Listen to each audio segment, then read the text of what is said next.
What's going on, family? Come on, man. Y'all see what's going on around here. All this heat, this little bitty truck right here. Yeah. Hey, man, we're back at Illinois Motors, and we got something else for you. Yeah. Give me a minute right after this intro. We'll show you what we're talking about, all right? Yeah.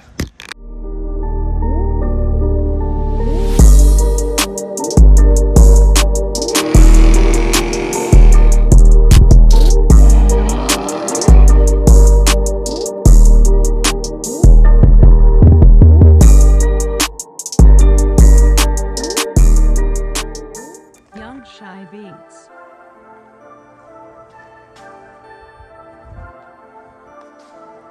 Purchase your tracks today.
This one idle a little bit. Yeah, we liking this one. We liking this one. It felt, I have the keys. Yeah. This felt good to be back at home for a second. I kind of missed my Mopar. I missed my 392 a little bit. Yeah. So, because it's just got that, you know, that energy when you start it. Nostalgia feel. Oh, yeah. Oh, my God. It's pretty, bro. Yeah. This paint is like, whoa. Yes, sir. Look at the flakes. Bro, this is serious. Yes, sir. This Oh, is my goodness. a pretty hard-loaded example. It's got a lot of options. And as we're looking at it, this is a, give me a second, I need to find out what year it is, because I can't remember off the top of my head. Sorry, Dodge doesn't do things like, they don't change things every year. They actually don't change things at any decade. So, Oh, this thing is so beautiful, man. Look at this thing, bro. You know, this, you know, with all that has been going on with Dodge, this thing is just still very, very, very, damn it. very It was nice. exactly what I thought it was. It was 2022. 2022? I had a feeling, I'm like, I could be, you know, like pretend to be smart and remember the year, but, or I'm just going to ruin it and just Google it. So anyways, this is a 2022 model year, and this thing is pretty loaded. And it's an interesting kind of thing because this was actually pretty late to arrive in the market, in my opinion. Yeah. I mean, the Durango SRT, 392 Durango? Yeah. I think this was long overdue. Yeah. But they already answered the call to the market with the Jeep, which is what makes this so interesting. True. Because who was looking for a 470 horsepower 3-row vehicle? There's very rare, and there's a reason they're rare, because the market's pretty niche. The fastest in the world, quickest in the world before the Model X and before like a Durango Hellcat. I'm pretty sure the Durango Hellcat's right on par, if not similar to a Model X in the quarter mile.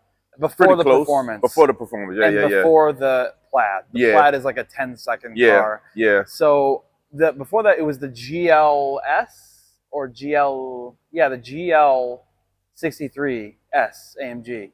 That was the original three-row fastest. Yes, GLS. Yeah. Yep, the AMG 63. Yes. Here's the thing, though. This is the same underpinnings. The chassis is very similar to a GL. Oh. No, I didn't know that. So this is like a hot rodder GL. You want some like Detroit muscle? Yeah, I didn't know that. GL? Yeah. Same underpinnings. Oh my goodness. Yeah. As most things, Dodge and Chrysler shared a lot of stuff with Mercedes. Correct. Daimler you know, Chrysler. Yep, 100%. Oh my There's goodness. some wild theories that Mercedes designed the Hemi, which is not true. It's not true at all. I would get that theory, but it doesn't really make sense. So, and I'm sitting here looking at your reflection in this paint. Yeah, I like the paint in this because there's so much flake, this depth. Yeah, the flake is stupid in this thing, man. Oh so, my God. What do you think? I think this car is this Durango. Can't call it a car. It's a Durango, man. Yeah. This thing is first of all, it's beautiful. Yeah. Well, I'm gonna say for you, it's definitely the right color. Really? You think I'm like I order all my cars in black? I'm not saying. I'm just saying. Listen, VIP style, which is what I'm into, is there you better go. in black. There you go. There you go. And I'm usually a guy who wants colors on stuff. Oh my God, Just so happens my last two cars were black. This thing is awesome. Yeah. So if, in my opinion, this is, man, they did this one right. And this has got options like the forged kind of carbon. Oh wow. Yeah. Kind of crazy that I didn't know that they offer that as an option. I didn't know that either. Yeah. Ooh, brand new car. Yeah. Speaking of brand new, this has 741 miles on it. Because it technically is pretty much brand new. That forged carbon looks great. Yeah. It's pretty neat. This is nice. Only thing it's missing is a big roof. That's it. I'm not sure if you can get a big. Can you get a big? I don't think you roof can. On this? Probably can't. And I think because of those. Maybe. Yeah, I'm not sure. It'd be pretty badass. Comfortable, man.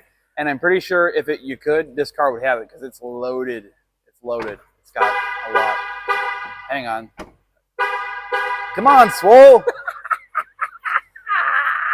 I thought they called you Swole because you can slam it. There you go. Now it won't beep because I put the pushing it too soft, man. I don't know why. Try not to hurt it. What, you think this had soft close? This is a Dodge. Right. Push it like you got a pair. Third row seating, captain chairs. Yep. Man, this thing is nice. Guys, you looking for a people mover, people hauler, and you looking like a baller? This is the one right here. Man, this is nice. Pretty badass. God, this is nice. Bro, you did not play short on this one. You are right. This is a very, very nice car. I think some of the other factory options, which I think actually add a lot, is the blacked out badging, because that's not the way it is from the factory unless you option it. And it's like, I think, a couple $100 to do it. I think it should be done. How do you like the blacked out badging? On a car like this, I don't really mind it. I think chrome is good in the right places. I mean, when I had my 300 SRT, I left the chrome SRT badge in the back, but that's because that car had no badging anywhere else. True. But it would have been cool to murder it. But nah, man, I think this is this is the way. If I were to get one, this would be pretty much how it is. You got the hitch hidden under this little cover right here. She's nice, man. Nice spoiler at the top. Help with some aerodynamics. 20-inch wheels. With some meat.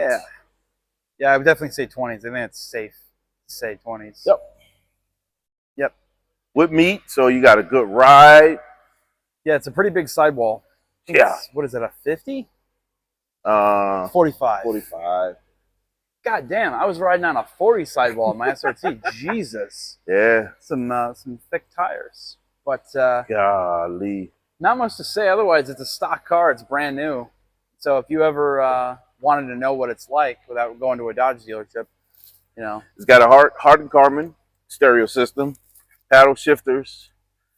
You're sitting at 741 miles. Oh my goodness. It's got some heat in it if you want to give it some revs. Guys, I mean, everything.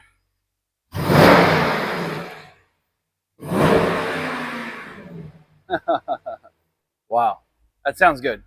It sounds absolutely amazing. I see why you were. Yeah. You had a moment where you got the wheel behind the wheel of this thing. Steering wheel is awesome. Feels very, very good. Guys, you got the big screen in here with all the modes. This is just, it's kind of hard to dig into the details because of how clean and perfect this thing is. And it's so new that there's no modifications. It's like stock. So like, get in this car, you're getting a new car. Well, somebody took the new car price right off the top for you. 741 miles. God, you looking for a people mover? You're looking for something to play with and do some more stuff to later on. Honestly, you know, this would be a great vehicle just to move people. This thing is nice. You can dress it up. It's black. It's beautiful. You can do so much more with it if you wanted to, but on the inside, there's really nothing to do unless you want some extra stereo. This thing is so nice, bro. Yeah, you did not sell short with this one. You did not sell short. We never sell short. Are you kidding me? Yeah. God. It's a new car. It's kind of hard to say anything about it. There's almost no, you just kind of have to experience it. You just got to experience it, man. It's kind of hard to dig into a new car and have some kind of opinion. Well, we can have an opinion on what's under the hood. That's for sure. Let's take a look at it.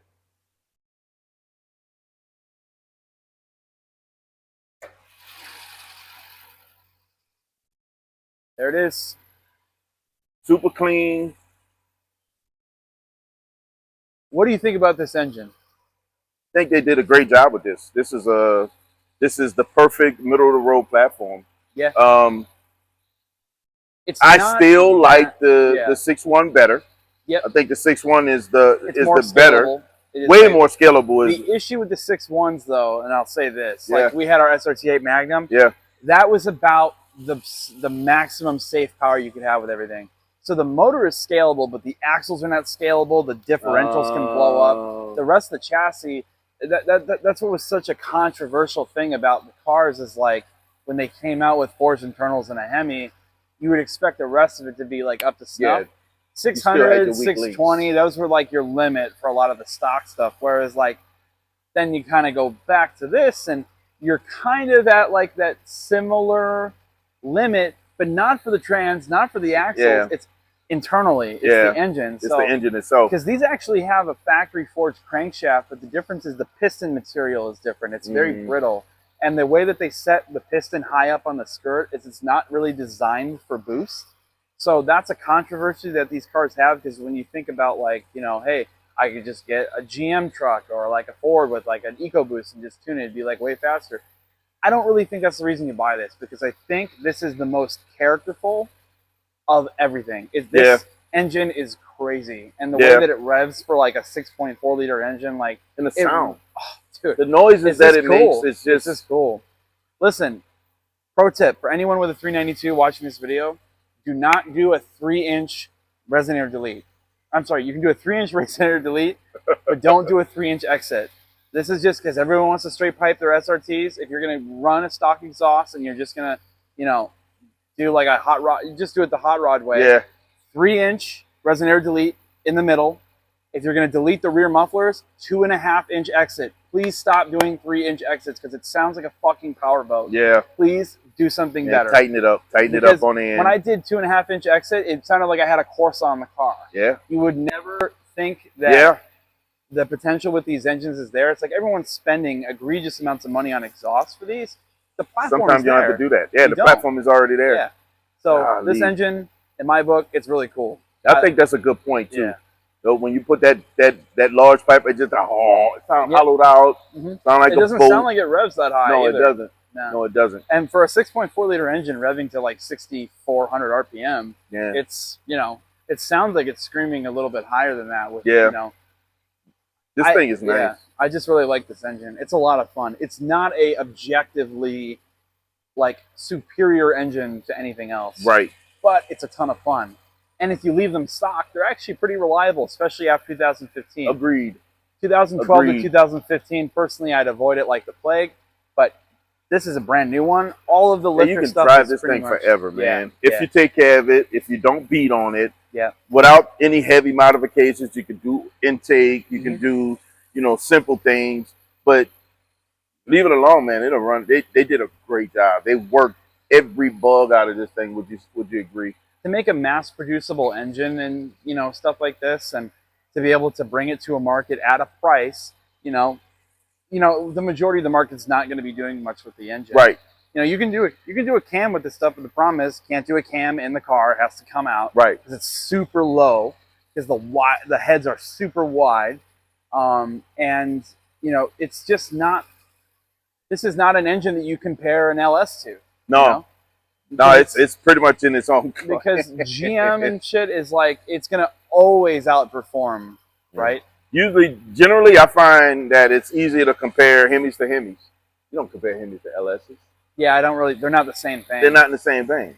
Because the thing is, a lot of guys try to pretend they are. And that's not the case. No, they really the not. The only Hemi that I could even compare to an LS is a Hellcat Hemi. Yeah. Because those engines are actually like, that 6.2 is a... They turned it up. Yeah, like, they did everything is done. I mean, standard Hellcat short blocks have like powder-coated pistons. They don't have like forged. They don't have, I think they have forged connecting rods, but there are certain limitations with stock Hellcat engines. But way more comparable to a... I think so. I would agree. Yeah. I would agree. So, not only that, but they're both 6.2 motors, right? Yep, 100%. But for an NA motor, this thing's a lot of fun. And yeah, that 470 horsepower rating is, in my opinion, is bullshit. Because these things, like in the Chargers and the Challengers, they're dynoing like mid to low fours to the wheels, which would indicate 500 pretty close to 500 at the crank. Yeah. They're nice, man. This thing is... Guys, listen, man. Y'all, if you're looking for this, and this spec is just stupid. I didn't close it like a man. I was literally roasting you earlier for not being able to. Look, I'm glad I caught that on camera. Hey, remember what I said about the Viper? It's the same thing here. No half measures. It's a Dodge. There we go. You gotta close. You gotta manhandle a Dodge. I'm just saying. This thing is super, super nice, man. It's got the big brakes on it, and it's not crazy loud, so we can actually leave it running and well, we got these mics on, which actually helps us 100%, a ton. But 100%. Even outside of these mics, with it being factory and running right now, it's not hard to communicate over this thing. It doesn't interfere with us talking. These do have a valve, so, but it's not a... This is the thing about Dodge, right? So when they put a valve in an exhaust, it's not like a valve that you can open and close with a switch. It's pressure. So when you hit the gas, it flips open like a, you know. Yeah, a little old school, but that's the thing, man. You don't have to worry about bullshit braking like that. I mean, it's just the whole thing's like, it's a modern car to a degree, but a lot of the stuff is old school. Like you don't have to worry about certain things. I'm sitting here looking at the sheen on these wheels. I'm sorry, man. There's so many little bit of detail. I'm just catching details as I'm watching. That was another option, I think, was satin black for the wheels too. And, they look good. Yeah. So you know something? Big elephant in the room we didn't even talk about. This is going away in a year. That's true. Yeah, that's the other side of it, right? Yeah. So we're looking at something that's going to be history here in just a year. 2020, this is a 22, so this is not a last call one, because all the 2023s, the only thing you're getting is bragging rights with last call. Is having a last call badge. It doesn't matter. Right. I think buying these cars and enjoying them for their intended purpose is going to be the best way to remember them. Agreed. Because that's what happened with all the original Mopars. Yeah. The difference is the old Mopars in the 60s and stuff didn't fare to the rust thing very well, and the corrosion. So, corrosion was a big thing with those things. Yeah. Horrible. Yeah, 100%. So, you know, outside of the collectors and all that they do, there are some purists that really just appreciate the vehicles. Being able to just appreciate it outside of, like you said, if it's last call or not, this is a great spec and something that somebody can enjoy. It's a low-key spec. I mean, it's, if you want a shouty one, you know, they sell reds and greens and other colors. It's kind of interesting. Dodge has like a crazy color array, but for the Durango, it's pretty limited. Yeah. There's not like, you can't go crazy. I wish in last call you could do like plum crazy on a Durango. Yeah. Be sick. Oh yeah. Yeah, but you know, have some way more options with the calibers. Yeah. Just make a very unique car. You can really make your own. Other than like a Model X Plaid, which is just absurd, I can't think of like a gas-propelled way to have as much fun with a 3-row as this. Yeah. Like maybe a Durango Hellcat. I mean, that's really the only way to level up. But it's Cadillac V-Series. That's a tough one. Here's the thing. That car tears me up because here's the thing. Crazy motor, crazy potential. It weighs ridiculous like amount of weight. 6,500 pounds. Yeah. Or it might be closer. It might be closer to 6, like 59. Scoots. It scoots, but a Durango Hellcat will leave it for dead. Yeah. It's a big vehicle. It's huge. Yeah. And it's at a power disadvantage. But it will sit you in the back of the seat. For sure. And it sounds awesome. Yes. Sounds what amazing. A time to be alive where we can get 3-row SUVs with supercharged V8s and then 6.4 liter V8s like this one. And and let's not talk about some of the trucks that we were talking about as well. Yeah. With all that power, we're in a very unique time to experience those things. And just to think, 2 years from now, landscape will start looking a lot different. Oh, for sure. Vehicles. Absolutely. This is literally the best time to be an enthusiast because you can get literally anything you want. Yeah.